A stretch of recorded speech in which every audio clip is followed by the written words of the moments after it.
next? A young girl sees her mother's killer, but can't identify him. There was nothing. She was a complete blank. With no other evidence, the case turns cold. After Kathy was laid to rest, I was always struggling, trying to find out who could have done this. Until forensic scientists decided to play act the crime. Basically what we were doing was we were strangling each other. And when they did, found evidence hidden for 15 years. It takes science and luck to solve cases. In this case, it took a lot of luck.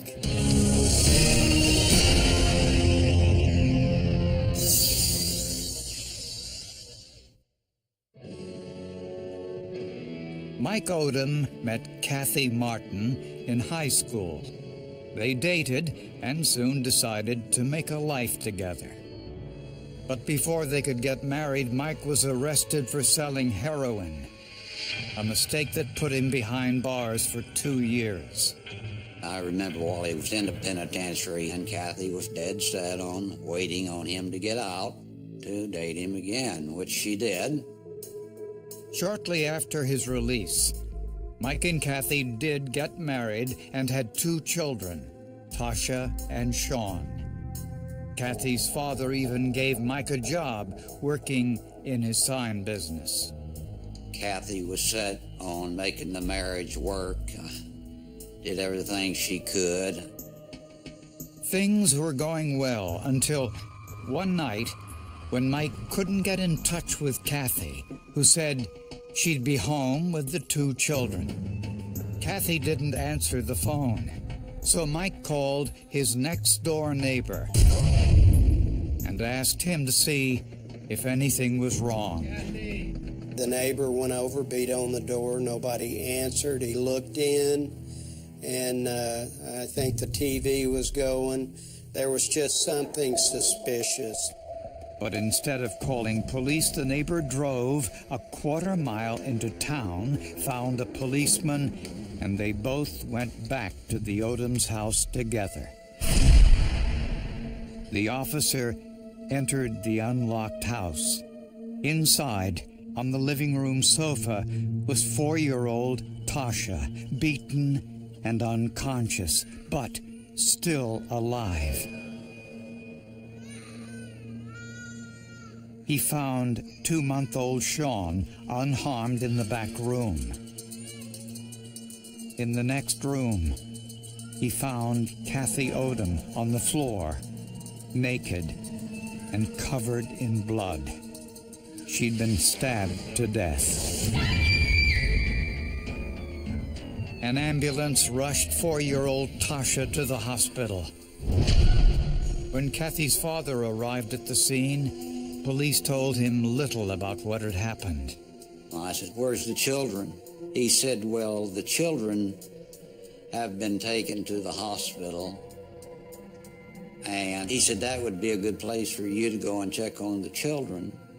Frank described to me what it was like to be sitting in the hospital, and he looked up at a TV set, and that's when he learned that his daughter had been killed. I didn't know that at the time, and I seen that. Well, I went outside the hospital and sat down, cried a long time, until I got myself back together a little bit to, I never did go back to the house that night, which was strange. When Mike Odom got there, police paid special attention to his appearance. Mike Odom, the husband, drives up, and he's wearing blue jeans and a blue shirt, and one of the investigators notices that he's got stains on his shirt. Is that blood? Is it not blood? A search of the Odom's home revealed blood in the bathroom, which meant the killer had cleaned up before leaving. But police found no evidence of a break-in. All the doors were locked except the front door. This indicated Kathy probably knew her killer. Kathy Odom's autopsy showed she had been stabbed 19 times and sexually assaulted. This is a crime of passion, that it's not a stranger killing, because why would a stranger feel the need to stab her 16 times plus slash her throat 3 more times? Kathy Odom's clothes told police something about what happened. She took them off. She folded them up deliberately. You know, her clothes haven't been ripped off of her, so she voluntarily took her clothes off. Police believe that the killer attacked Kathy Odom's daughter, Tasha, in order to make Kathy do whatever he wanted. Number one, it would make Tasha stop crying. And more importantly, it would convince Kathy that he's serious and she better go along with what he's going to do. Apparently, the killer used a cord from a nearby lamp and bound Kathy's wrists before sexually assaulting her, then stabbing her to death. In the end, she ended up losing her life while she was protecting herself and her children. As family members tried to cope with Kathy's murder, they prayed for 4-year-old Tasha's recovery. They had Tasha on IVs. She was in a coma state. She had been beaten bad. As doctors worked on the little girl, police talked to her father, Mike. His emotions, he was emotional, he was distraught, but there were some people that at the scene that thought, well, we need to look at this person a little bit more. Also suspicious, Mike Odom didn't come straight home after work on the night Kathy was murdered. Instead, he went out with friends. That's why he was calling his wife that night, to let her know he'd be late. We've seen it before, where an individual has arranged a murder. He's at another location. He calls the person, go check on my wife. So we're always suspicious of the husband until we can get him cleared out. When police interviewed Mike Odom, they saw stains on his shirt, which was taken to the forensic lab for testing. Police also found suspicious stains on the floor mats of Tim Robinson's car, the neighbor who first contacted police. We had to get the floor mat. We had to send it to the lab and have it tested. The medical examiner estimated that Kathy Odom was murdered about 6 hours before her body was found, which would have been about 1 o'clock in the afternoon. Mike Odom and his neighbor Tim Robinson both claimed to be at work at the time. While investigators checked their alibis, they got a potential witness. Tasha Odom emerged from her coma and told investigators she remembered a man entering the house and coming up to her. What Tasha could remember was that the person put their hands up over their face. And so that tells you right there, they knew Tasha. She said, he had yellow hair like you, Nanny. Your hair yellow. Mike Odom didn't have blonde hair, and neither did Tim Robinson. But the killer's hair color was all Tasha could remember. There was nothing. She was a complete blank. She remembered nothing. When the forensic tests came back, the stains in Tim Robinson's car turned out to be motor oil. The stains on Mike Odom's shirt were paint.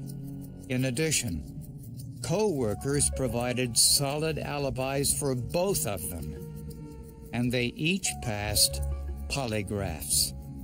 If they don't have anything to do with it, then we want to get them cleared out as quickly as possible so we can move on to the next person.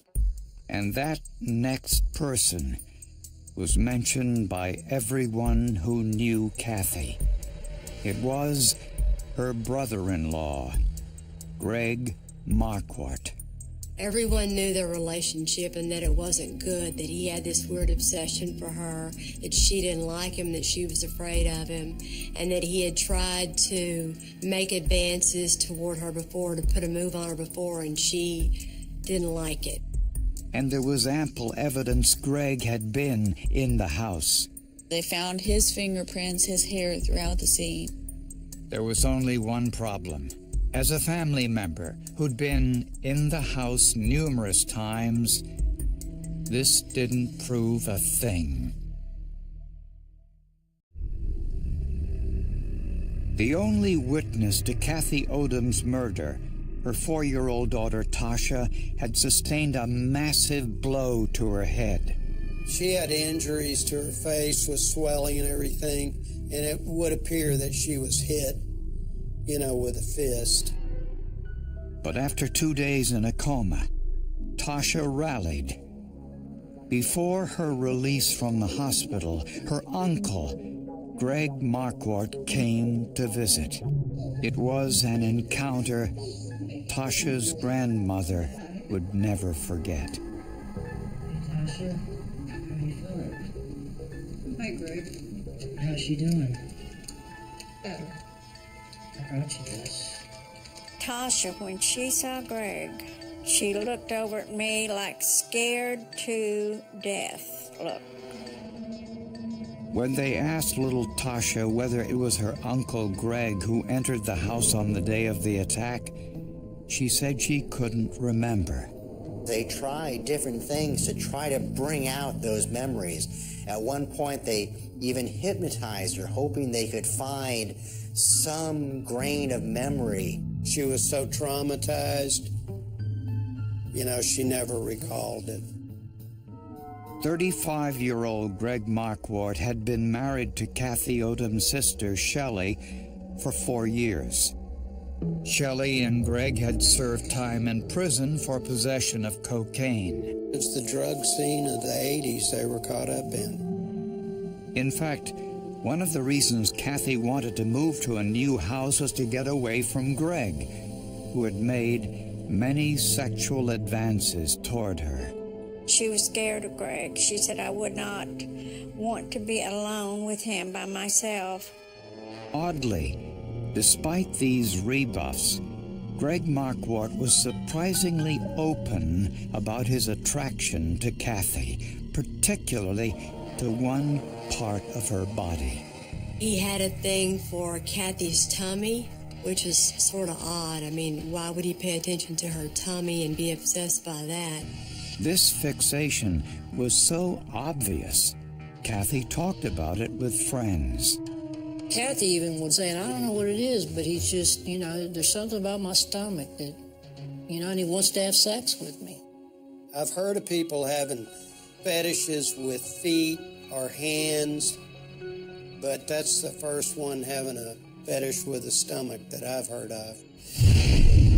Coincidentally, Kathy Odom had been stabbed repeatedly in the stomach.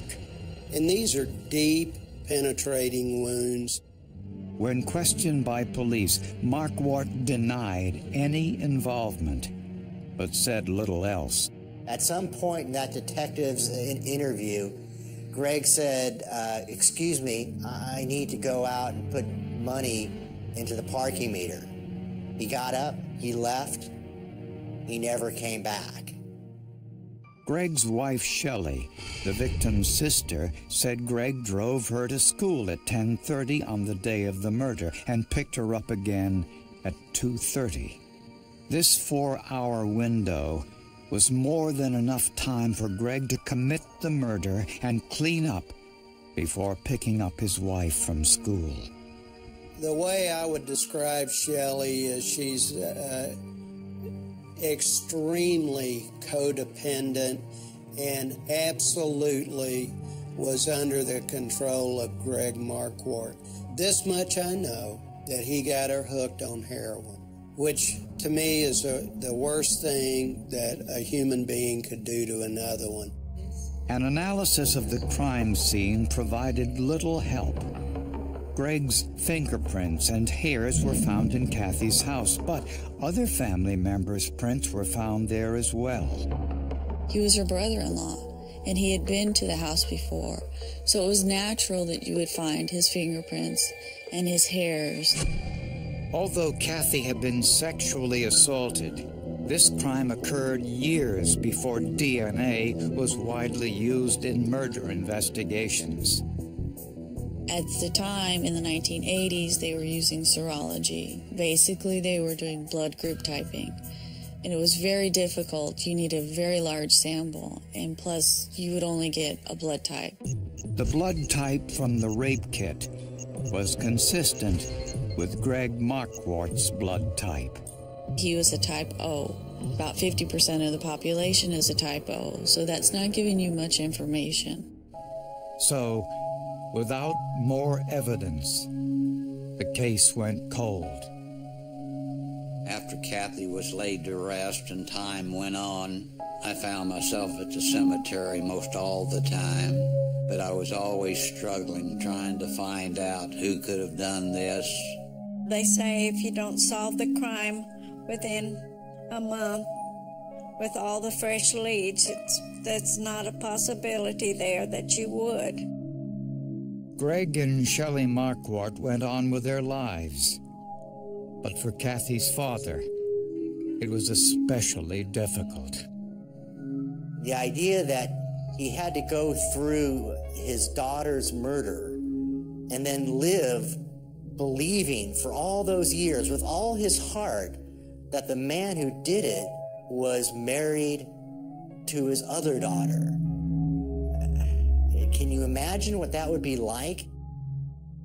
It took 11 years before DNA testing became dependable enough to generate a DNA profile from the biological evidence in Kathy Odom's rape kit. When that profile was compared to Greg Marquardt's DNA, it wasn't 100% conclusive, but it did show that Greg was among the 2% of the general population who could have been the perpetrator. Well, when this came forward, I thought, sure, we had him. But Greg had an explanation. He claimed he and Kathy were having a consensual affair and was with her on the morning of her murder, but he insisted she was alive when he left. Greg Marquardt was not arrested at that time because the district attorney we were talking to did not feel like we could get a conviction on this case with him saying, at that time I was having an affair with her, that we were having consensual sex. They would have to prove that Greg was there that day and that Greg was there to murder Kathy. But how would they do it? It had been 4 years since DNA testing showed that Greg Marquardt was among the 2% of the general population who could have sexually assaulted and presumably murdered Kathy Odom. But investigators weren't sure how to counter Greg's claim that he was involved in a consensual affair with Kathy around the time of her murder. While this was taking place, investigators were working with Catherine Long at Orchid Cellmark, a private forensic lab in Dallas. Catherine Long, her dad, was the chief of police in El Paso, Texas. So she thinks a little differently than your normal scientist. And Cellmark was doing some unusual experiments at the time. Basically what we were doing was we were strangling each other. Not for fun. It was business to determine whether a killer would deposit skin cells in the act of choking a victim. We would swab their neck. We would also swab the hands of the person who had performed the choking. That's when they realized there was a significant transfer of skin cells. And it was actually very high. Investigators needed to find something in Kathy's evidence file that would have contained the perpetrator's skin cells. The answer was the electrical cord used to bind Kathy's hands. Anytime you go anywhere, you leave a piece of yourself behind, be it skin cells, be it a hair follicle, be it a fingerprint. In an incredible piece of luck, the cord had been stored not in a plastic bag, but a paper bag. That paper bag provides breathability, so that if there isn't any moisture on that item, it's going to dry, and that will therefore prolong the DNA life. It will actually preserve the DNA longer than it would in a plastic bag. The cord was covered in blood, so scientists swabbed the cord for the blood and any skin cells that existed with the blood. Testing revealed 2 genetic profiles. One was Kathy Odom's DNA. The other was Greg Marquardt's. The only way Marquardt's DNA would have been on the bloody electrical cord found wrapped around Kathy's hands was if he were the killer. Greg Marquardt was arrested and charged with Kathy Odom's murder. In prison, Marquardt told the whole chilling story to a fellow inmate. Marquardt said he was high on heroin when he drove to Kathy's house that day.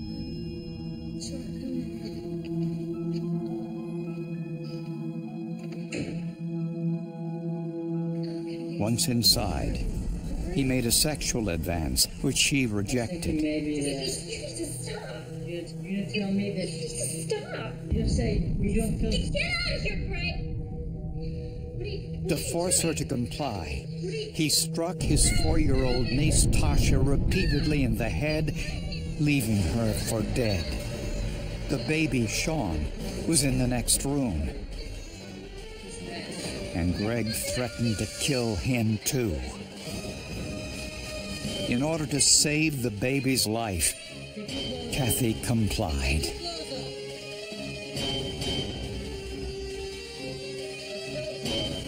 Using a knife from the kitchen, Greg cut the electrical cord from a lamp and bound Kathy's wrists, leaving his DNA on the cord.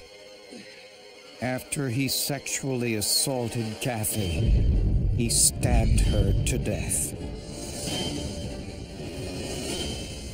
He washed up in the bathroom and changed into Kathy's husband's clothing to keep blood out of his car.